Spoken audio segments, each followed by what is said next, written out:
8ஆம் வகுப்பு கணிதம் பாடம் 1 பயிற்சி 1.1ல் 5, 6, 7, 8 இந்த 4 கணக்குகள் தான் நம்ம வீடியோவில் பார்க்க போகிறோம். 5வது கேள்வி என்ன அப்படின்னா, ஓர் எண்கோட்டினை வரைந்து அதன் மீது பின்வரும் விகிதமுறு எண்களை குறிக்கவும். ஒரு எண்கோட்டை வரைய சொல்லியிருக்கிறாங்க. இங்கே தந்திருக்கக்கூடிய அந்த விகிதமுறு எண்களை அதில் குறிக்க சொல்லியிருக்கிறாங்கல்ல. First one 9/4. இப்போ இது பார்த்தா என்ன பின்னமாக தெரியுது? தகா பின்னமாக தெரியுதா? அப்போ அந்த தகா பின்னத்தை என்ன பின்னமாக மாற்றணும் அப்படின்னா கலப்பு பின்னமாக மாற்றணும். தகா பின்னத்தை கலப்பு பின்னமாக மாற்றுறதுக்கு 9 4ஆல் வகுக்கணும். 2 4 8 மீதி 1.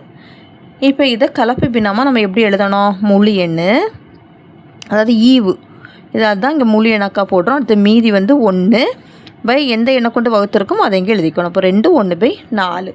இப்போது இந்த 2 1/4 எந்த எண்ணுக்கு இடையில வரும்? 2க்கும் 3க்கும் இடையில வரும். 2க்கும் 3க்கும் இடைப்பட்ட எண்ணு தான் 2 1/4. சரியா? இப்போது 2க்கு அப்புறமா எத்தனை கோடு போடணும்னு பாருங்கள். 4 கோடு போடணும். இந்த 2 சேர்க்கக்கூடாது. அதுக்கப்புறமா 1 2 3 4 இந்த 3 நம்பரில் வரக்கூடியது நம்ம ஒரு கோடாட்டு சேர்த்துக்கணும். ஓகே, இப்போ மொத்தம் 4 கோடு.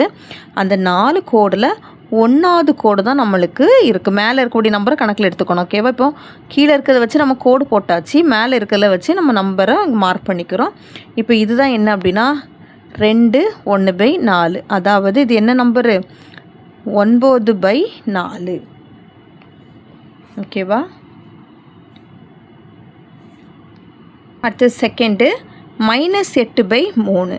இதுவும் தகா பின்னமாக இருக்குது. அப்போ நம்ம கலப்பு பின்னமாக மாற்றுறோம். 8 3ஆல் வகுக்கிறோம். 2 3 6 மீதி 2. இப்போ இதை நம்ம கலப்பு பின்னமாக மாற்றுறதுக்கு 2 2/3. இதில் ஒரு மைனஸ் குறி இருக்கிறனால நம்ம மைனஸ் வந்துடும்.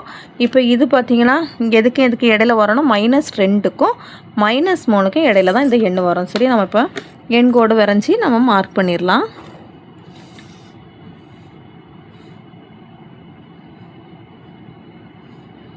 -1 -2 -3 -4. -2க்கும் -3க்கும் இடையில தான் இந்த -2 2/3 எண் வரும். இப்போ இங்கே -2க்கு அப்புறமா எத்தனை கோடு போடணும்னு பாருங்கள். இந்த கீழே இருக்கிறத தான் நம்ம கணக்கில் எடுத்துக்கணும். அப்போது 1 2 இதோட சேர்த்து 3வது கோடு. 3வது கோட்டில் எத்தனாவது கோட்டில் இந்த எண் இருக்குன்னு பார்த்தீங்கன்னா 2வது கோடு. அப்போ 1 2 இந்த கோட்டில் இருக்கக்கூடியதை நம்மளுக்கு -2 2/3 -2 2/3. இது எந்த எண்ணுக்கான நம்பர்னால் -8/3. ஓகேவா? இதுதான் நமக்கு தேவையான விகிதமுறு எண். இந்த எண் கோடு தான். அடுத்தது 3வது -17/-5. இப்போ இந்த மைனஸ் குறியும் கேன்சல் ஆகிடுச்சு அப்படின்னா நம்மளுக்கு 17/5 கிடைக்குது. இதுவும் தகாபின் நம்ம கலப்பு பின்னமாக மாற்றுறோம். 17 5ஆல் வகுக்கிறோம். 3 5 15 மீதி 2. இதை கலப்பு பின்னமாக மாற்றணும்னா ஈவு எழுதிக்கோங்க. 3. அடுத்து 2/5. இதை எண் கோடில் குறிக்கலாமா?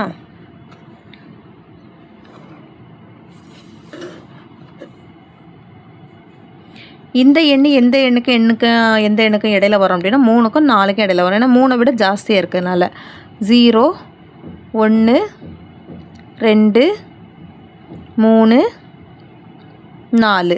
இங்கே -1 -2 -3.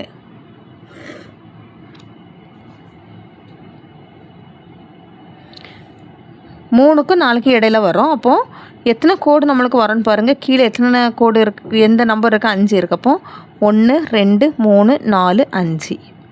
அதில் எத்தனாவது கோட்டில் இந்த நம்பர் நம்மளுக்கு வரும்? 2வது கோடு.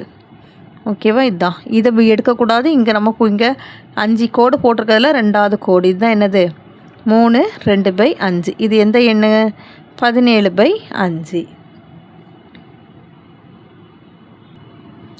அடுத்தது 4வது 15/-4. இதுவும் தகாபினம் கலப்பு பின்னமாக மாத்திரம். 15 4ஆல் வகுக்கிறோம். 3 4 12 மீதி 3. இப்போ இதை கலப்பு பின்னம் மாத்திரம் இங்கே மைனஸ் குறி இருக்கனால மைனஸ் போட்டுறணும். அடுத்து ஈவு எழுதிக்கோங்க. 3 மீதியை மேலே எழுதிக்கோங்க. வகுக்கிற எண்ணை நம்ம கீழே போட்டிருக்கணும். -3 3/4. இப்போ இது எந்த எண்ணுக்கும் இடையில வரும் அப்படின்னா -3க்கும் -4க்கும் இடையில வரும். இப்போ எண்கோடு மூலமாக குறிச்சிடலாம்.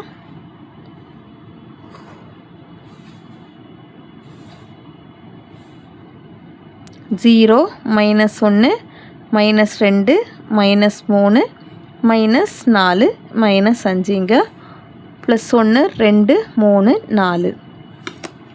-3க்கும் -4க்கும் இடையில எத்தனை கோடு வரும்?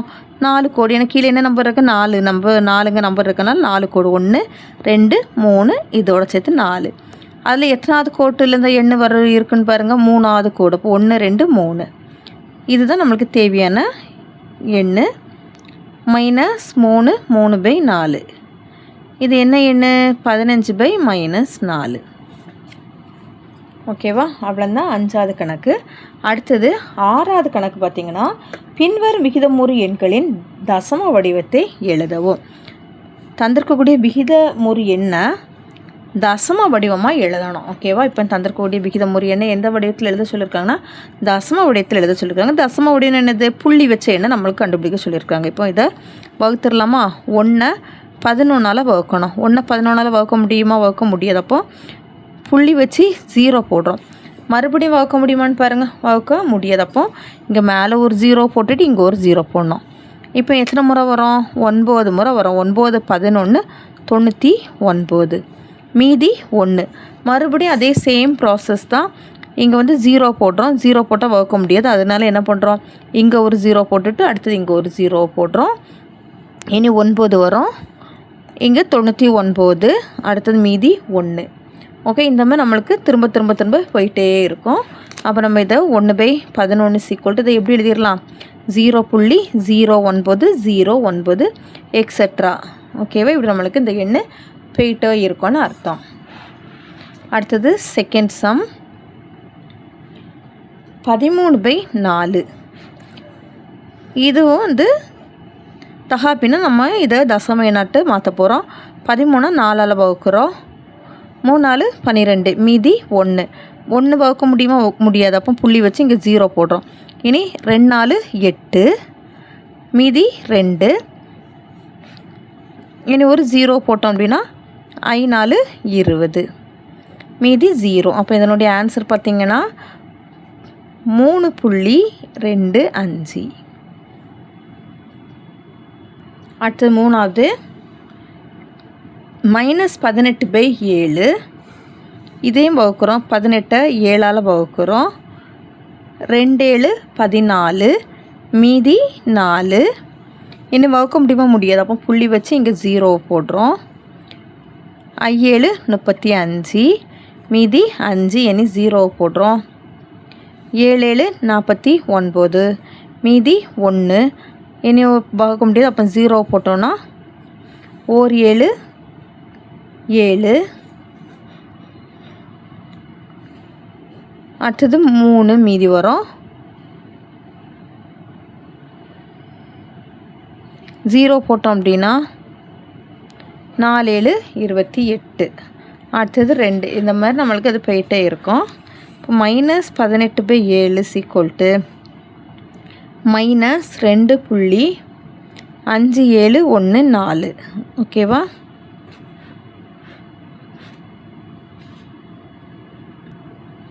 அடுத்தது 4வது கணக்கு. 1 2/5.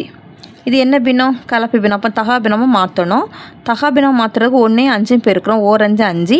5 2 கொண்டு கூட்டுறோம். கூட்டும்போது 7/5. இனி இதை வகுக்கலாமா? 7 5ஆல் வகுக்கிறோம். 1 5 5. மீதி 2. இங்கே புள்ளி வச்சு இங்கே 0 போட்டோம் அப்படின்னா 4 5 20. மீதி 0. இப்போ இதனுடைய ஆன்சர் 1.4. 1 2/5 1.4. அடுத்த 5வது கணக்கு. -3 1/2. இதுவும் கலப்பு பின்னம். அப்போ தகா பின்னமாக மாற்றுறோம். 3 2 6. 6 + 1 7/2. 7 2ஆல் வகுக்கிறோம். 3 2 6. மீதி 1. புள்ளி வச்சு இங்கே 0 போட்டோம் அப்படின்னா 2 10. மீதி 0. இப்போ இதனுடைய ஆன்சர் பார்த்திங்கன்னா -3.5. -3 1/2 -3.5. அவ்வளோதான் 6வது கணக்கு. அடுத்தது 7வது கணக்கு. 7வது கணக்கு, கொடுக்கப்பட்ட விகிதமுறு எண்களுக்கு இடையில் ஏதேனும் 5 விகிதமுறு எண்களை பட்டியலிடுக. ஓகேவா, இந்த தந்திருக்கக்கூடிய இந்த விகிதமுறு எண்களுக்கு இடையே ஏதேனும் 5 விகிதமுறு எண்களை நம்மளை கண்டுபிடிக்க சொல்லியிருக்கிறாங்க. ஃபஸ்ட்டு கணக்கு -2 மற்றும் 0. இப்போ -2க்கும் 0க்கும் இடையில் ஏதாவது 5 விகிதமுறு எண்களை கண்டுபிடிக்க சொல்லியிருக்காங்க. ஓகேவா, இப்போ எண்கோடு பார்த்தோம் அப்படின்னா 0 இங்கே இருக்குது, இல்லை -1 -2. இதுக்கு இடையில் நம்மளுக்கு ஏதாவது 5 விகிதமுறு எண்கள் நம்மளை எழுத சொல்லியிருக்கிறாங்க. முதல்ல இதுக்கு இடையில் நம்ம ஏதாவது தசம எண்கள் எழுதிட்டு அதுலேருந்து நம்ம விகிதமுறு எண்கள் எழுதலாம்.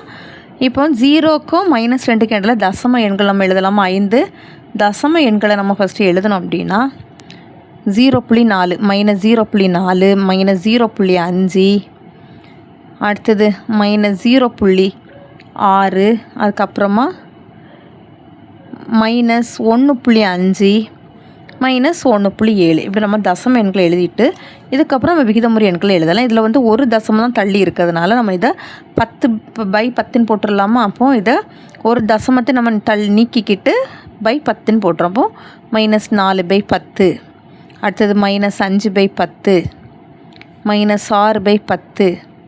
அடுத்து இந்த தசமம் இந்த பக்கமாக போயிடுச்சு அப்படின்னா எப்படி வந்துடும்? -15/10. இது வந்து -17/10. இப்போ இதுதான் இதனுடைய 5 விகிதமுறு எண்கள். அடுத்து செகண்டு -1/2 மற்றும் 3/5. இப்படி நம்ம தந்திருந்தாங்க அப்படின்னா நம்ம பகுதியை ஒரே பகுதியாட்டு மாற்றணும். -1/2 3/5 பகுதியை ஒரே பகுதியாக மாற்றுறதுக்கு இந்த பகுதியை மாற்றி மாற்றி பெருக்கிக்கிட்டால் போதும். இதில் 5ஆல் பெருக்கிறோம், இதில் 2ஆல் பெருக்கிறோம். இதை பெருக்குனா 4×5 5 -5/2 10. இதில் வந்து 3×2 6/2 10. இப்போ பார்த்திங்கன்னா இதுக்கு இடையில என்னென்ன எண்கள்லாம் நம்ம எழுதிக்கலாம்னு பார்த்திங்கன்னா -5லேருந்து +6 வர. அப்போ எண்கோட்டில் பார்த்திங்க அப்படின்னா -5 -4 -3 -2 -1 0 1 2 3 4 5 6. இப்போ இதுக்கு இடையில் ஏதாவது 5 எண்கள் நம்ம எழுதிக்கலாம். ஓகேவா, -4/10. இதுக்கு கீழெல்லாம் நம்மளுக்கு 10 தான் இருக்குது. ஏன்னா இங்கே 10 இருக்கிறதுனால இது கீழெல்லாம் நம்மளுக்கு 10 இருக்குங்க எண்ணெய் இருக்குதுன்னு அர்த்தம்.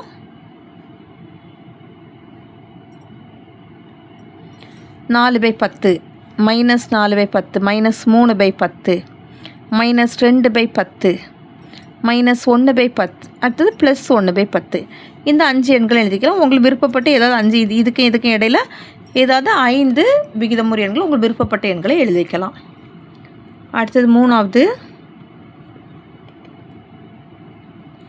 1/4 மற்றும் 7/20.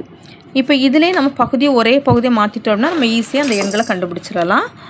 1/4 20ஆல் பெருக்கிறோம். 1 20 20 4 20 80. அடுத்தது 7/20 4ஆல் பெருக்கிறோம். மாற்றி மாற்றி பெருக்கிக்கிறோம் அப்படின்னா ஒரே பகுதியாட்ட நம்ம சேஞ்ச் ஆயிரும். 7 4 28 20 4 80. சரி, இப்போ இதுக்கு இடைப்பட்ட எண் நம்ம தொகுதியை பாருங்கள். தொகுதியை பார்த்தீங்கன்னா 20 28. இதுக்கு இடையில் 5 எண்கள் எழுதிடலாமா? 21/80, அடுத்தது 22/80, 23/80, 24/80, 25/80. ஓகேவா, அடுத்து 4வது கணக்கு -6/4 மற்றும் -23/10. இதுவும் அதே போல் பகுதியை ஒரே பகுதியாக மாத்திரம். -6/4 பெருக்கல் 10 -60/40. -23/10 4ஆல் பெருக்கிறோம்.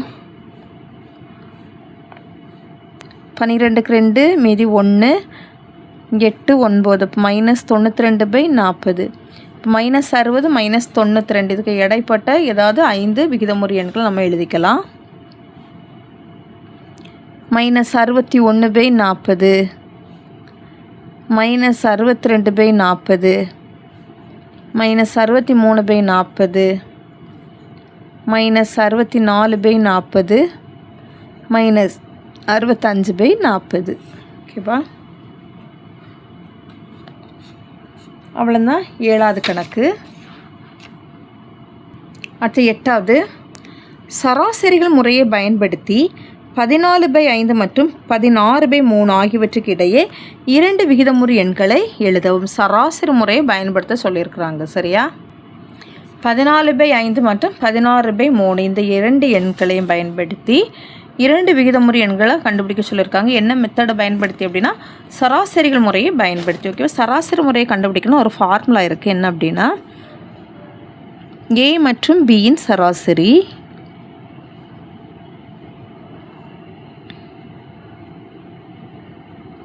= ½ × A + B. இப்போ நம்ம தந்திருக்க இந்த விகிதமுறை எண்ணை நம்ம முதல் எண்ணை ஏன்னு எடுத்துக்கலாம். A = 14/5, அடுத்து B = 16/3. இந்த ஃபார்முலாவில் பிரதிவிட்டோன்னா 1/2, A மதிப்பு 14/5 ப்ளஸ் B மதிப்பு 16/3. இப்போ இது என்ன அப்படின்னா நம்மளுக்கு Q1 எடுத்துக்கிறோம். ஃபஸ்ட்டு விகிதமுறை எண்ணை நம்ம இந்த ஃபார்முலாவில் கண்டுபிடிக்கிறோம். 1/2. இப்போ இதுக்கு மீச்சமாக எடுத்தோம்னா 3 5 15. இனி மாற்றி மாற்றி பெருக்கிறோம். ஏன்னா நம்மளுக்கு 15 கொண்டு வரணும். இதை இங்கே கொண்டு பெருக்கிறோம், இதை இங்கே கொண்டு பெருக்கிறோம். சரியா?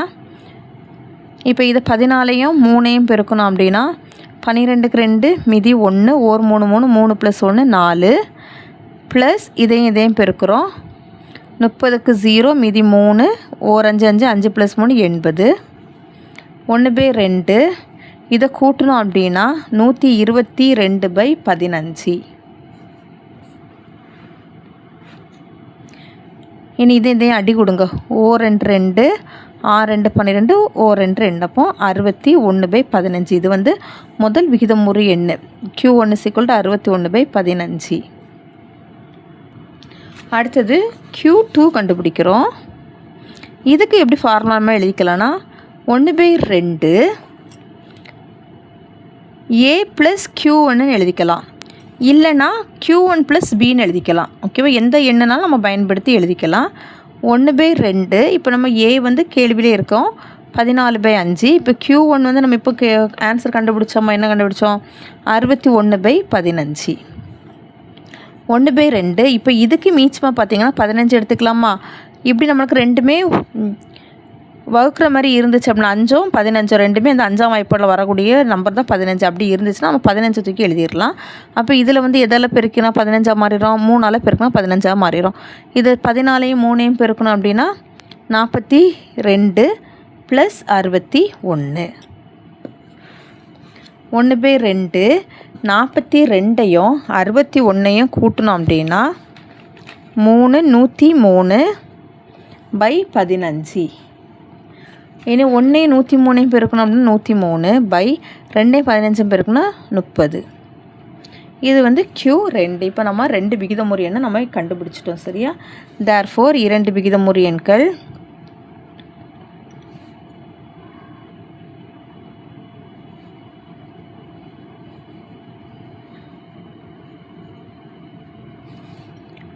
Q1 = 61/15, Q2 = 103/30.